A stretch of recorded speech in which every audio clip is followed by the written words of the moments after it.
जिलाध्यक्ष भारतीय जनता पार्टी पूर्व जिलाध्यक्ष जी, पूर्व ब्लॉक प्रमुख मुन्ना सिंह जी, मेरे साथी अधिकारीगण, यहाँ उपस्थित तमाम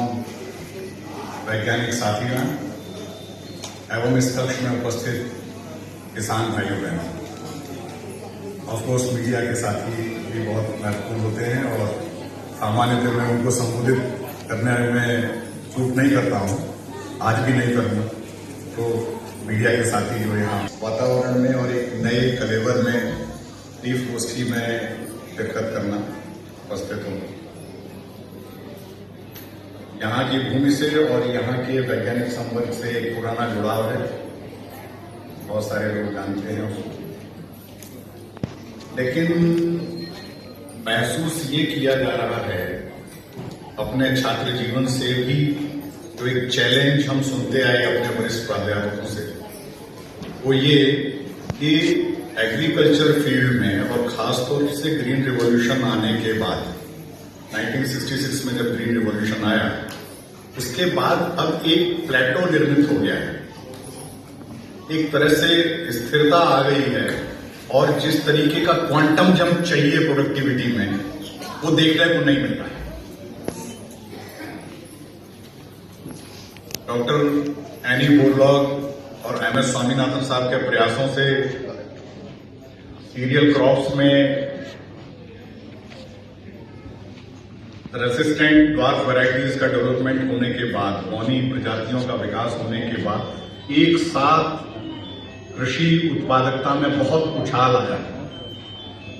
लेकिन जो उछाल आया वो उत्तरोत्तर वर्ष दर वर्ष बढ़ती हुई जनसंख्या ने उसको सबको न्यूट्रलाइज कर लिया है। आज हम ऑलमोस्ट एट पार हैं। कुछ हम सीरियल क्रॉप्स को छोड़ दें तो पल्सेस, ऑयल सीड्स और बाकी क्रॉप्स में हमारी प्रोडक्टिविटी एक डिजायर्ड लेवल को अचीव नहीं कर पाई है। और हम यदि कहीं भी निर्यात के पैमाने पर इसको देखें तो कुछ एक चंद हमारी सीरियल क्रॉप्स या खाद्यान्न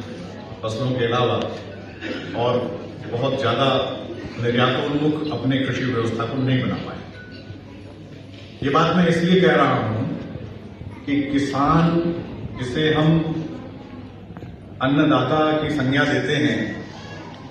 खोखली संज्ञा से कुछ होने वाला नहीं है जब तक अर्थव्यवस्था न सुधरे और वास्तविक तौर से धरती का सीना चीर करके जो अन्न उपजाता है उसकी स्वयं की तरक्की और उसकी प्रोग्रेस न हो और उसका इकोनॉमिक स्टेटस न बढ़े, तो केवल उनको कुछ मुहावरे और सुपरफ्लुअस कुछ संज्ञाएं दे देने से कोई कल्याण होने वाला नहीं है। लेकिन मैं यहाँ जो किसान साथी बैठे हुए हैं उनको ये भरोसा जरूर दिलाना चाहूंगा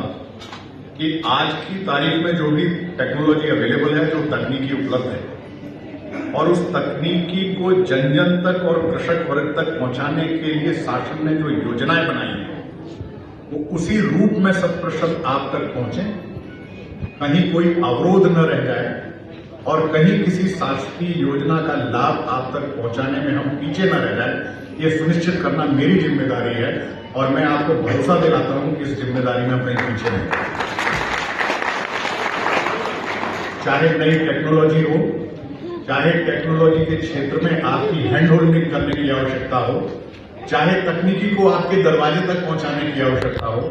चाहे इजी टर्म्स पर फाइनेंस अवेलेबल कराने की आवश्यकता हो, ये सब देखना मेरी जिम्मेदारी है। और कहीं भी यदि आपको ऐसा लगता है कि इसमें आपको कठिनाई हो रही है तो आप निसंकोच मुझ तक आ जाइएगा। सीडीओ साहब और हम प्रतिदिन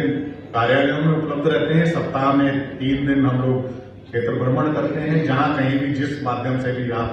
पहुंच बना सकें। बैठे मत रहिएगा, समस्या यदि है तो कहिएगा जरूर और उसका समाधान करने का हम पूरा प्रयास करेंगे। बहुत सारी नई चीजें आ गई हैं जिसकी तरफ जाना चाहिए, लेकिन उससे पहले आवश्यकता है एजुकेशन। नई जनरेशन जो कृषक है, मैं ये देखता हूं कि उनके बच्चे उस पेशे में जाना नहीं चाहते हैं, छोड़ करके वो एक नौकरी ढूंढ रहे हैं जो बड़ी मुश्किल से मिलती है, क्योंकि कई बार आपकी योग्यता उस स्तर की नहीं होती, कई बार जो एम्प्लॉयर है उसको आपकी योग्यता अनुसार आवश्यकता नहीं होती। तो नौकरी करना, यदि आप डेवलप्ड वेस्टर्न कंट्रीज को देखें, बाहर के विकसित देशों को देखें, अमेरिका को देखें, ब्रिटेन को देखें, जापान को देखें, तो वहां नौकरी करना एक अंतिम विकल्प समझा जाता है और ये माना जाता है कि जो नौकरी की तरफ गया है उसमें कोई हुनर नहीं है, उसमें कोई योग्यता नहीं है, इसलिए नौकरी कर रहा है। लेकिन हमारे यहां नौकरी को एक बेहतर विकल्प मान लिया गया है और शायद इसीलिए उद्यमिता, या जिसको हम एंटरप्रेन्योरशिप कहते हैं या एंटरप्रेन्योरियल स्किल्स कहते हैं, वो कहीं न कहीं पिछड़ती जा रही है। मैं अभी एक देख रहा था, हमारे एक प्रोग्रेसिव किसान साथी, मुझे इतने बढ़िया जीन पूल उनके पास अवेलेबल है। उन्होंने अरहर हमको दिखाया, उन्होंने चना हमको दिखाया, हौस ग्राम दिखाया और बहुत सारी जिनसों के इतने अच्छे देशी जीनोटाइप्स उनके पास अवेलेबल हैं और ये कमोवेश की स्थिति सबके साथ होगी। हर किसी घर में, किसी अंधेरे कमरे में, एक छोटी सी मटकी में आपको कुछ न कुछ ऐसे प्राचीन देसी बीज मिल जाएंगे जिनमें न सिर्फ बीमारियों के लिए रेजिस्टेंस है, न सिर्फ पेस्टिसाइड पेस्ट के लिए रेजिस्टेंस है, बल्कि बैड वेदर और हर तरीके की एडवर्सिटीज को झेलने की क्षमता है। ये एक सेतु कायम करने की आवश्यकता है कि हमारे किसान साथी जो इस धरा के प्रथम वैज्ञानिक हैं, उन्होंने अपने पीढ़ियों द्वारा जो अभ्यास किया गया है, जो प्रैक्टिस की गई है एग्रीकल्चर की, उसको हम वैज्ञानिक संवर्ग तक पहुंचाएं और वैज्ञानिक उस पर नए अनुसंधान करके एक सेतु का निर्माण करें और वास्तविक तौर से धरातल पर जो किसान साथियों की समस्याएं हैं उनका कोई समाधान निकल पाए। बहुत अच्छा लगा, ये एक ऐसा प्लेटफॉर्म है जहां इन सारे इश्यूज को एड्रेस किया जाएगा। आपके मध्य बहुत प्रख्यात वैज्ञानिक भी उपस्थित हैं और मेरा विश्वास है कि इस एक दिन के सेमिनार में हम सभी लाभान्वित होंगे और बतौर जिलाधिकारी मेरी भूमिका एक फैसिलिटेटर की है। मैं ये सुनिश्चित करूं कि जो ज्ञान अर्जित कर रहा है वो ज्ञान के लाभार्थी तक पहुंच जाए। सरकार जो योजनाएं बना रही है वो निर्विरोध निर्विवाद रूप से लाभार्थी तक पहुंच जाए। कृषक के सामने जो दुश्वारियां और समस्याएं आ रही हैं वो समाधानकर्ता तक पहुंच जाए, कहीं भी किसी तरीके का बीच में अवरोध न रह जाए, ये सुनिश्चित करना मेरी जिम्मेदारी है। और मैं एक बार पुनः आपको आश्वस्त करना चाहूंगा कि जब कभी किसी भी रोल में आपको मेरी आवश्यकता पड़ेगी, मैं सदैव आपका स्वागत करने के लिए तैयार हूं। Thank you.